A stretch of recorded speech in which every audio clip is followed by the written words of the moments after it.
नमस्कार दोस्तों, मैं हूं एडवोकेट अतिशय प्रसाद। और आज हम उड़ीसा हाईकोर्ट के एक जजमेंट डिस्कस करने जा रहे हैं जो कि कॉन्ट्रैक्चुअल एम्प्लॉय के रेगुलराइजेशन से डील करता है। देखिए दोस्तों, काफी विभाग एम्प्लॉय से 5 साल, 10 साल, 15 साल, इवन 20 साल तक काम लेते रहते हैं।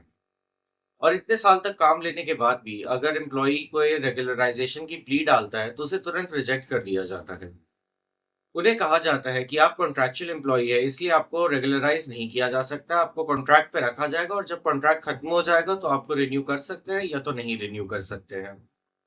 पर दोस्तों, इतने साल कंटिन्यूअस सर्विस लेने के बाद क्या किसी की रेगुलराइजेशन की प्ली को ऐसे ही एक झटके में डिनाई किया जा सकता है, बस ये बोल के कि वो कॉन्ट्रैक्चुअल एम्प्लॉय थे और कभी रेगुलराइज नहीं हो सकते हैं? चलिए समझते हैं इसके जवाब को आज के केस के माध्यम से। दोस्तों, केस के फैक्ट्स बहुत सिंपल हैं। पेटिशनर की रिक्रूटमेंट साल 2008 में हुई थी एज अ कॉन्ट्रैक्चुअल एम्प्लॉई। उनके कॉन्ट्रैक्ट को 1 साल नहीं, 2 साल नहीं, बल्कि 18 साल तक कंटिन्यूअस रिन्यू करते रहा गया। इतने साल रिन्यूअल के बाद उन्होंने एक प्ली डाली रेगुलराइजेशन के लिए। विभाग ने तो एज यूजुअल इसके लिए मना कर दिया। पर हाईकोर्ट ने दोस्तों इस रिजेक्शन को कैंसिल करते हुए गवर्नमेंट को आदेश दिए कि उनको किसी भी फार्मासिस्ट पोस्ट के अगेंस्ट रेगुलराइज कर दिया जाए। ऐसा क्यों किया हाईकोर्ट ने, इसी को आज के जजमेंट में हम समझेंगे। दोस्तों, पहला रीजन था 18 साल की कंटिन्यूअस सर्विस। अब दोस्तों, 18 साल की कंटिन्यूअस सर्विस इन इटसेल्फ ये नहीं कहता है कि किसी को रेगुलराइज कर दिया जाए। पर हाँ, अगर कोई एम्प्लॉय 18 साल, 5 साल, 10 साल या 15 साल कंटिन्यूअस काम कर रहा है तो ये जरूर दिखाता है कि विभाग को इतने सालों तक उस पोस्ट की कंटिन्यूअस रिक्वायरमेंट थी। और वो रिक्वायरमेंट टेम्पररी नेचर की नहीं थी, बल्कि पेरिनियल नेचर की रिक्वायरमेंट है। दोस्तों, यहाँ पे मैं एक और पॉइंट क्लैरिफाई कर देना चाहता हूँ कि उमा देवी जजमेंट के बाद लोगों को लगता है कि 10 साल के ऊपर की सर्विस के बाद वो रेगुलराइजेशन के लिए प्ली डाल सकते हैं।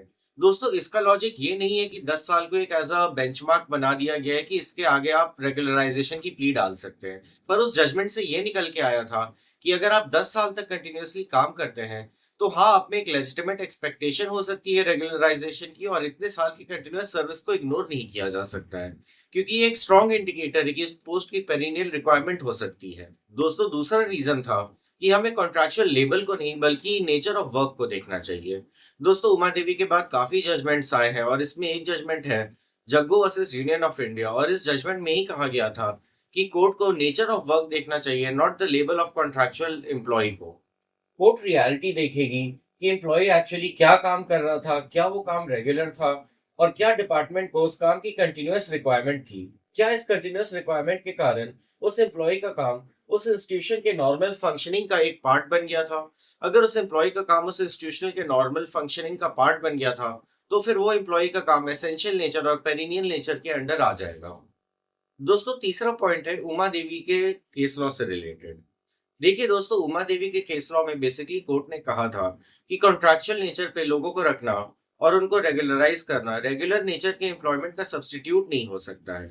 यानी कि कोर्ट ने कहा था कि एक कोर्ट गिवन रेगुलराइजेशन को as a regular recruitment process का सब्स्टिट्यूट नहीं माना जा सकता है। पर दोस्तों, इसका ये मतलब नहीं है कि कोर्ट ने ये कहा कि किसी की लंबी सर्विस को बिल्कुल इग्नोर कर दिया जाए। अगर कोई लंबी सर्विस देता है तो उसके पास एक लेजिटिमेट एक्सपेक्टेशन होती है रेगुलराइज होने की, और उमा देवी की जजमेंट के इस पार्ट को हमेशा इग्नोर कर दिया जाता है। दोस्तों, रिसेंट काफी जजमेंट्स में सुप्रीम कोर्ट ने उमा देवी के मैकेनिकल अप्रोच को डिप्रिशिएट भी किया है। सुप्रीम कोर्ट ने यह तक कहा है कि उमा देवी का जजमेंट डिजर्विंग कैंडिडेट्स की रेगुलराइजेशन में बाधा नहीं बन सकता है। अगर ग्राउंड रियलिटीज ऐसी है कि इंस्टीट्यूशन ने एक रेगुलर नेचर के काम को कॉन्ट्रैक्चुअल नेचर में बस इसलिए कन्वर्ट कर रखा है कि वो गवर्नमेंट बेनिफिट्स देने से या रेगुलर रिक्रूटमेंट करने से बचे रहे, तो इस सिचुएशन में रेगुलराइजेशन को मना नहीं किया जा सकता है। कोर्ट ने कोर्ट ने साफ शब्दों में कहा है कि अगर कॉन्ट्रैक्चुअल अरेंजमेंट प्रैक्टिकली एंडलेस होता जा रहा है, जैसा कि इस केस में था, क्योंकि इस केस में कॉन्ट्रैक्चुअल अरेंजमेंट 18 साल का था, तो ऐसे सिचुएशन में वो कैंडिडेट रेगुलराइजेशन डिजर्व करता है। अब ये प्रैक्टिकली एंडलेस कितने साल की सर्विस के बाद कहा जा सकता है, इसका कोर्ट ने कोई समय सीमा नहीं बताया दोस्तों, पर ये हर केस के फैक्ट्स एंड सर्कमस्टांसेस पे डिपेंड करेगा। तो दोस्तों, इस जजमेंट में हमें एक बात समझना जरूरी है कि कोर्ट कभी भी सिर्फ एक फैक्टर नहीं देखेगी। कोर्ट बहुत सारे फैक्टर्स देखेगी, जैसे कि अपॉइंटमेंट कैसी हुई थी, एम्प्लॉय क्वालिफाइड था या नहीं, रिक्रूटमेंट रूल्स क्या कहते हैं, वैकेंसी अवेलेबल है या नहीं, पोस्ट सैंक्शन है या नहीं, वर्क का नेचर क्या है। इन सारे फैक्टर्स को क्यूमुलेटिवली देख के दोस्तों कोर्ट डिसाइड करती है कि रेगुलराइजेशन दिया जाना चाहिए इस केस में या नहीं देना चाहिए। तो दोस्तों इस केस से हमारे क्या की टेकअवेज हैं? दोस्तों इस केस से हमारा एक मेन की टेकअवे तो ये है कि अगर आप बहुत लंबी सर्विस दे रहे हैं तो आप ऑटोमेटिकली इसी वजह से दिखा सकते हैं कि आपकी पोस्ट की रिक्वायरमेंट पेरिनियल थी। आप इससे ये भी दिखा सकते हैं कि contractual arrangement practically endless arrangement था और विभाग ने पोस्ट का नेचर कॉन्ट्रैक्चुअल इसलिए रखा है कि वो परमानेंट एम्प्लॉय को दिए गए बेनिफिट्स देने से बचना चाह रहे हैं। दूसरा की टेक अवे ये है दोस्तों कि गवर्नमेंट किसी भी एम्प्लॉय को बस कॉन्ट्रैक्चुअल बोल के उनके रेगुलराइजेशन प्ली को डिनाई नहीं कर सकती है। अगर लॉन्ग सर्विस ऑफ वर्क और नेचर ऑफ वर्क और रिक्वायरमेंट ऑफ वर्क को देख के लगता है कि एम्प्लॉय को रेगुलराइज करना चाहिए, तो गवर्नमेंट उसको रेगुलराइजेशन के बेनिफिट से वंचित नहीं रख सकती है। दोस्तों डिसीजन की साइटेशन डिस्क्रिप्शन बॉक्स में दी हुई है, जिससे आप जजमेंट पढ़ सकते हैं। और ऐसे लीगल अपडेट्स के लिए जुड़े रहे हमारे चैनल प्रसाद लॉ से।